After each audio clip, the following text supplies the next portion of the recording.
जमीन तो साकिन है बेटा, जमीन तो जमीन रोटेट करती ही नहीं है, जमीन गर्दिश नहीं करती। लेकिन हमें ज्योग्राफी में पढ़ाया जाता है कि अर्थ जो है वो सूरज का चक्कर लगाता है। ये लॉजिक ये गलत है बेटा। साइंस की ये थ्योरी जो है ना, ये दुरुस्त नहीं है।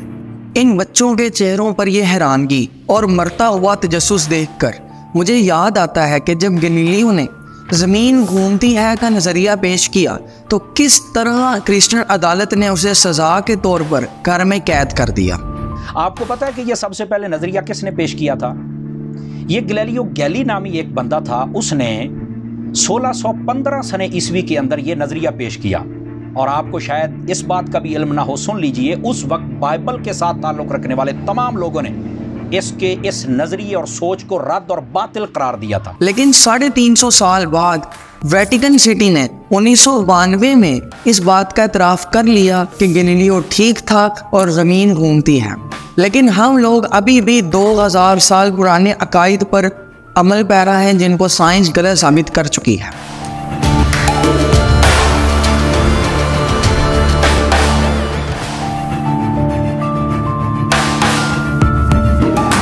यूनानी फ़लसफ़ी ये मानते थे कि ज़मीन इस कायनात का मरकज़ है। सूरज, चांद और बाकी सितारे ज़मीन के गिर्द चक्कर लगाते हैं। ये अकीदा 2000 साल तक लोगों में राइज रहा, लेकिन दूरबीन की इजाद के बाद ये अकीदा अपनी मौत आप मर गया। ज़मीन इस कायनात का मरकज़ होना और सूरज और चांद का इसके गिर्द चक्कर लगाना तो लैमी का जियोसेंट्रिक सिस्टम भी कहलाता है। 1608 में नीदरलैंड्स के एक शख्स के पास दूरबीन देखकर गैलीलियो एक ऐनक साज से कुछ लेंस ले आया और उस दूरबीन का एक बेहतर मॉडल बना डाला। ये मॉडल अजराम फल्की को इंसानी आँख की निस्बत 20 गुना ज़्यादा मैग्नीफाई कर सकता था। वक्त की सितम ज़रीफ़ी ये कि गैलीलियो ने इस टेलीस्कोप या इस दूरबीन से कायनात के राज़ों से पर्दा उठाना शुरू कर दिया और आसमान को देखना शुरू कर दिया। जो जो ये आसमान देखता चला गया तो ये हैरान होता चला गया। गैलीलियो देखता है कि सियारा वीनस ज़मीन की बजाय सूरज के गिर्द चक्कर लगा रहा है। उसकी हैरानगी मज़ीद तब बढ़ गई जब वो देखता है कि सियारा जुपिटर भी सूरज के गिर्द ही चक्कर लगाता है।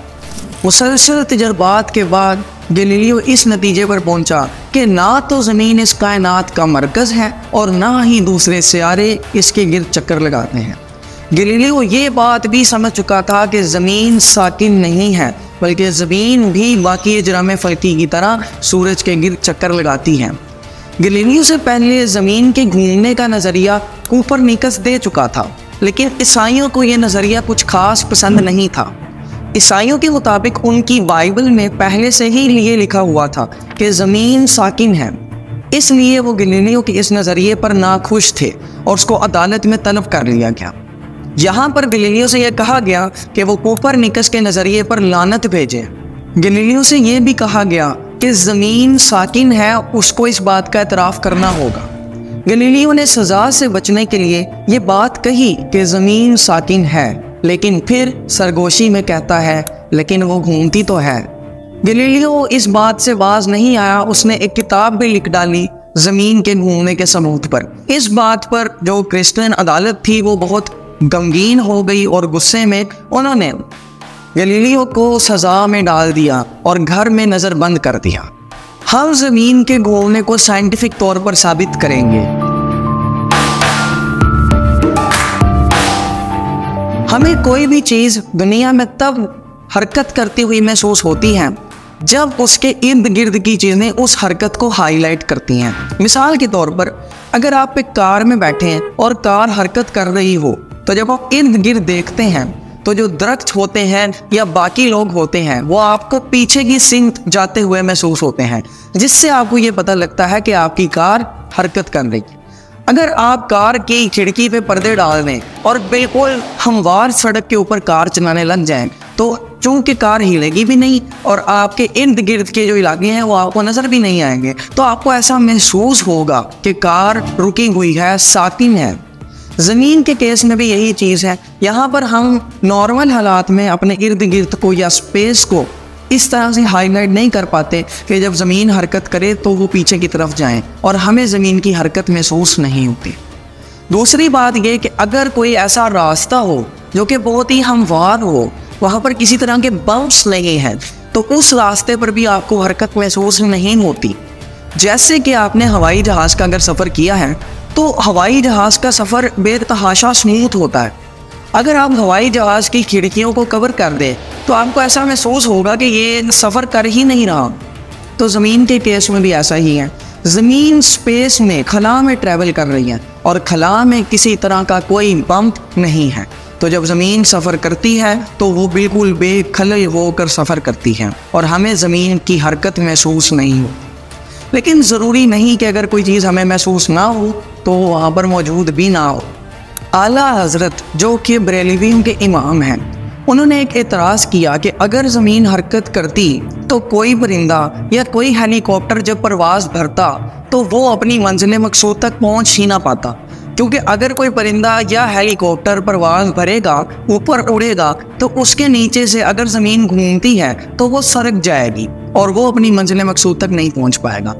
इसका एक टेक्निकल जवाब इस तरह से दिया जा सकता है। मिसाल के तौर पर आप एक कार में बैठे हैं, कार सफ़र कर रही है आगे की सफ़र में, आपके हाथ में एक गेंद है, आप उस गेंद को ऊपर की तरफ उछालते हैं, तो क्या वो गेंद शीशा तोड़ के पीछे वाली साइड से बाहर निकल जाएगी या आपके हाथ में ही वापस आएगी?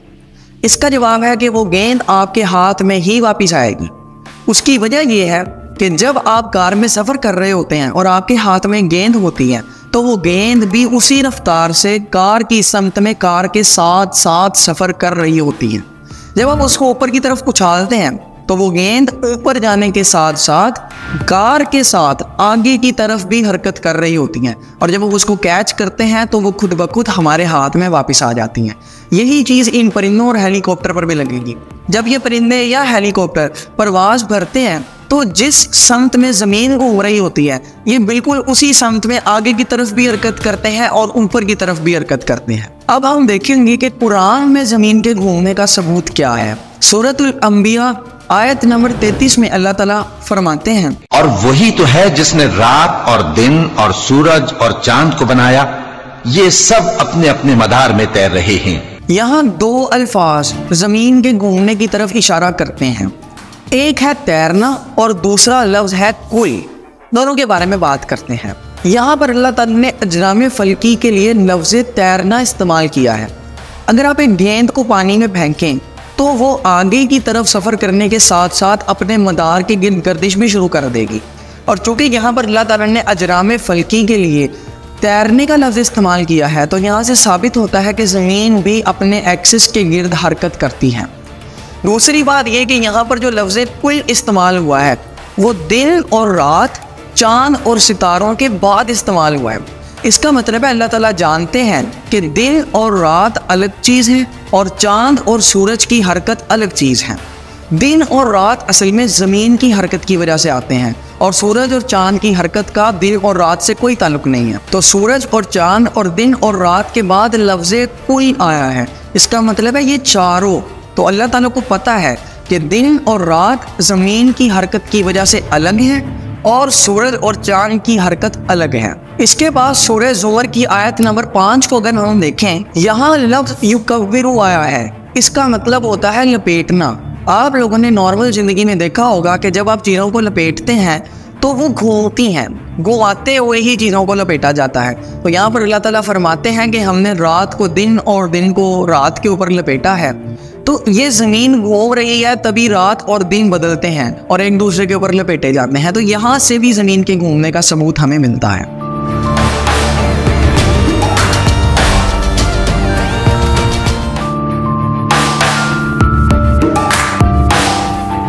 यूनानी फ़लसफ़ियों ने जो अकीदा आज से 2000 साल पहले बनाया था, मुसलमान आज तक उस अकीदे को क्यों मानते हैं? असल में ये अकीदा इंसानों को, स्पेशली मुसलमानों को सुकून फराहम करता है, कंफर्ट देता है, क्योंकि ये अकीदा मानने के बाद ना तो तहकीक की ज़रूरत होती है ना सोचने की ज़रूरत होती है, और सोचना तो मुसलमानों के लिए सबसे मुशक्क़त वाला काम है। तो पढ़ा लिखा होने का मतलब ये बिल्कुल भी नहीं कि हमें अपना दिमाग का इस्तेमाल करना चाहिए। तो इसलिए चूंकि ये इनको सोचने की ताकत से मुबर्रा करता है, इनको सोचने की ज़रूरत ही नहीं पड़ती, ये चुप करके ये मान लेते हैं कि ज़मीन हरकत ही नहीं करती, तो इनके जहन को एक सुकून होता है। तो ये अकीदा ज़हनी सुकून देता है, पहली बात। दूसरी बात ये कि ये अकीदा हमारी शनाख्त बन चुका है। पूरी अंग्रेज़ दुनिया में ये जाना और माना जाता है कि मुसलमान इतने कम जहन और कम तरक्की याफ्ता हैं कि वो ये मानते हैं कि ज़मीन तो हरकत ही नहीं करती। लेकिन ये अकीदा हमारी शनाख्त बन चुका है, तो मुसलमान इस अकीदे की, जो कि इनकी शनाख्त बन चुका है, उसको छोड़ देने के खौफ से, और जो अकीदा उन लोगों ने मुकद्दस बना लिया है अपने लिए, उसको छोड़ देने के खौफ से इसको छोड़ते नहीं हैं। ज़मीन साकिन है कि अकीदे को साबित करने के लिए कुछ उलमा कुरान से ये दलील देते हैं कि कुरान में अल्लाह ताला ने लिखा है कि हमने ज़मीन को फ़र्श बनाया है, कि अल्लाज़ी जअल लकुमुल अर्द फ़िराशा, कि अल्लाह ने ज़मीन को तुम्हारे लिए बिछौना बनाया है। और वो ये कहते हैं कि कोई फ़र्श सिर्फ तब ही कामिल होता है जब वो साकिन होता है। हज़रत इमाम फ़खरुद्दीन राज़ी रहमतुल्लाह तआला अलैह आपने भी फरमाया है कि बिछौना कामिल तब होता है जब उसमें हरकत ना हो, तो इसलिए ज़मीन भी साकिन है। लेकिन इसके जवाब में कुछ उलमाए दीन ये कहते हैं कि ज़मीन को फ़र्श या बिछौना बनाने का मतलब ये है कि यहाँ पर ज़मीन को अल्लाह ताला ने रहने के काबिल बनाया है, इंसानियत के रहने के काबिल बनाया है। हाँ, कि ज़मीन को हमने इस काबिल बनाया कि बिछौना है। तो किसी जगह कोई एक चीज़ भी ऐसी नहीं है कि जो ये बता रही हो कि ज़मीन साकिन है या वो घूमती नहीं है, ये कुरान मजीद का मौजू ही नहीं है। जबकि अगर आप मेरा पक्की वाला जवाब सुनना चाहते हैं, तो जब आप एरोप्लेन में बैठते हैं तो आपके कदम जहाज़ के जिस हिस्से को छू रहे होते हैं वो जहाज़ का फ़र्श ही होता है। और फॉर एग्ज़ाम्पल कोई जहाज़ लाहौर से इस्लामाबाद गया है, तो क्या उसका फ़र्श लाहौर ही रह जाता है और आप इस्लामाबाद पहुंच जाते हैं? ऐसा नहीं होता, फ़र्श भी साथ ही हरकत कर रहा होता है और आपको उसकी हरकत महसूस भी नहीं होती। इसी तरह जब आप एक कार में बैठते हैं तब आपके कदम जिस हिस्से को टच कर रहे होते हैं वो उस कार का फ़र्श होता है और वो हरकत करता है। ऐसा नहीं है कि फ़र्श लाहौर ही रहता है और कार सियालकोट पहुंच जाती है। आप इस हदीस और इस बयान को मुलाहिज़ा फरमाएं जिसमें मौलवी साहब ये साबित करने की कोशिश करते हैं कि ज़मीन वाकई ही साकिन है। कि जब अल्लाह ने ज़मीन को पैदा किया, ज़मीन कांपने लगी, तो अल्लाह ने पहाड़ों को मीखें बना के, किले बना के अंदर लगा दिया, तो ज़मीन ठहर गई। फरमाने लगे जब मुस्तफ़ा करीम ने कह दिया ठहर गई है, तो सारे साइंसदान भी कहें तो हम मानने को तैयार नहीं कि घूमती है। यहाँ पर पहाड़ों को बतौर किले या बतौर मेखे लगाकर यह साबित किया गया कि ज़मीन साकिन है, लेकिन ये इसका असल मतलब नहीं है। अब बाकी उलमाए दीन की अगर तफसीर पढ़ें इसमें, तो वो ये बताएंगे, और इसमें मेरा साइंटिफिक जवाब भी यही है, कि ज़मीन असल में 7 बड़े बड़े टुकड़ों से मिलकर बनी है, जिसको कॉन्टिनेंट्स भी कहते हैं। ये 7 बड़े टुकड़े सरकते रहते हैं, हरकत करते रहते हैं। हो सकता है कि जब अल्लाह ताला ने इस ज़मीन को तख्लीक किया हो तो वो 7 टुकड़े अनबैलेंस हो गए हों, डोलने लगे हों, तो अल्लाह ताला ने हमको बैलेंस करने के लिए पहाड़ लगा दिए ताकि वो डोले ना, बैलेंस रहें, सरके नहीं। यहाँ पर ज़मीन की ओवरऑल महवरी गर्दिश को रोका नहीं जा सकता पहाड़ों के ज़रिए से। तो ये कहना बिल्कुल ही इस हदीस की गलत तावील है कि ज़मीन बिल्कुल साकिन है। यहाँ असल मसला कॉन्टिनेंट्स को सरकने से रोकने का था, ना कि ज़मीन को घूमने से रोकने का। ज़मीन के घूमने में सबसे ज़्यादा मसला जो मुल्ला को है वो ये कि ये अकीदा अंग्रेज़ों ने बनाया है, और अंग्रेज़ की नफ़रत की वजह से मौलवी इस अकीदे को मानने के लिए तैयार नहीं है और इस तरह की नालायकियाँ करता भी है और हमारे नौजवानों में भी ट्रांसफ़र करता है। अगर ये नज़रिया किसी मुसलमान साइंसदान ने बनाया होता तो आज ये बाफ़ख्र कह रहे होते कि ज़मीन घूमती भी है और उसका नज़रिया हम लोगों ने ही बनाया है।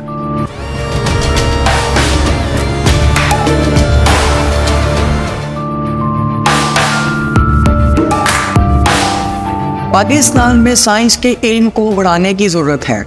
आप देखें कि ये मौलवी और इनके शागिर्द, जिनको मैं चेले कहूँगा, वो साइंस की मसनूआत का इस्तेमाल करते हैं। जो टेलीफोन ये इस्तेमाल करते हैं वो हज़रत अलेक्जेंडर ग्राहम बेल रहमतुल्लाह अलैह ने बनाया है, और उसकी तरक्की याफ्ता शक्ल वो हज़रत स्टीव जॉब्स रहमतुल्लाह अलैह ने बनाई है। जो पंखा ये इस्तेमाल करते हैं वो माइकल फैराडे की ईजाद है।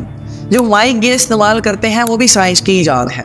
ये साइंस के ख़िलाफ़ ज़रूर हैं, लेकिन साइंस की तरक्की और साइंस ने जो मसनूआत बनाई हैं उनको इस्तेमाल ज़रूर करते हैं। आप इनके मदरसों की तालीमात का अंदाज़ा यहाँ से लगाएं कि इनके मदरसे के तालिब इल्म ये कहते हैं कि हमें साइंस की कोई लोड़ नहीं, हमें साइंस की कोई ज़रूरत नहीं। इसमें तरक्की कर लेनी चाहिए जी, साइंस में तरक्की नहीं करनी चाहिए। साइंस में तरक्की नहीं करनी चाहिए। अभी साइंस में तरक्की नहीं, अभी सिर्फ निज़ाम मुस्तफ़ा में तरक्की करनी चाहिए। लेकिन मेरा सवाल ये है कि आप लोग तो साइंस की सारी चीज़ें इस्तेमाल करते हैं, तो फिर आपको साइंस की कोई ज़रूरत क्यों नहीं? हज उम्रा में जाने के लिए भी आपको राइट ब्रदर्स के बनाए हुए एरोप्लेन चाहिए, और वो साइंस की ईजाद है, ना कि इस्लाम की।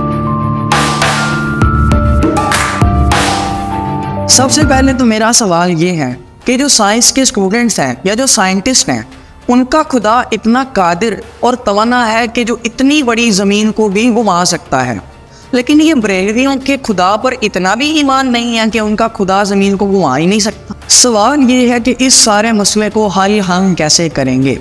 सबसे पहली बात तो ये कि हमें ये मानना पड़ेगा कि जो साइंटिफिक रियलिटीज़ प्रूव हो चुकी हैं, उनको गलत साबित करने से आप कुछ हासिल नहीं करेंगे, बल्कि उन साइंटिफिक रियलिटीज़ को समझने की ज़रूरत है। आप जितना ज़्यादा उनको समझेंगे, आप उतना ही खुदा के भी करीब हो जाएंगे और इस तरह की नालायकियों से दूर हो जाएंगे। दूसरी बात ये कि कोई बनी आदम खता, हर इंसान गलती करता है, हर इंसान आदम की औलाद है। तो आज से 100, 200 या 150 साल पहले अगर किसी आला हजरत ने या किसी और शख्स ने ये किताब लिख दी कि ज़मीन साकिन है, तो ज़रूरी नहीं कि उसकी बात को माना जाए। हो सकता है कि उसको गलती लगी हो, क्योंकि वो भी एक इंसान थे।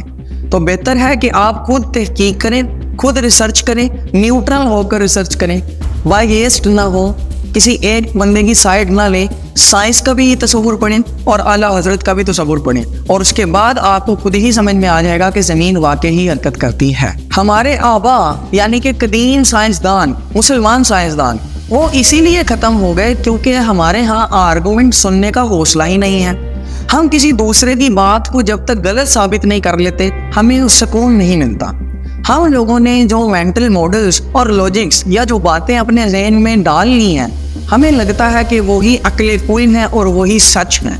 हम अपने दिमाग में बनाए हुए मॉडल्स को कभी चैलेंज ही नहीं करते। अगर हम अपने दिमाग की बातों को चैलेंज नहीं करेंगे तो हम कभी सीख नहीं पाएंगे। यही वजह है कि आज मुसलमान साइंसदानों का बेइंतहा फुकदान है।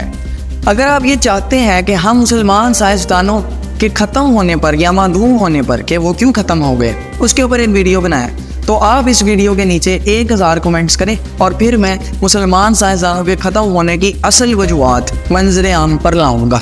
पाकिस्तान और मुसलमानों के इन मौलवियों के बारे में, जो कि एक साइंस को गलत भी कहते हैं और साइंस में मुसलमानों को तरक्की करने भी नहीं देना चाहते, उनके बारे में अल्लामा इकबाल कहते हैं कि थे तो वो आबाद तुम्हारे ही, मगर तुम क्या हो, हाथ पर हाथ धरे मुंतज़िरे फरदा हो।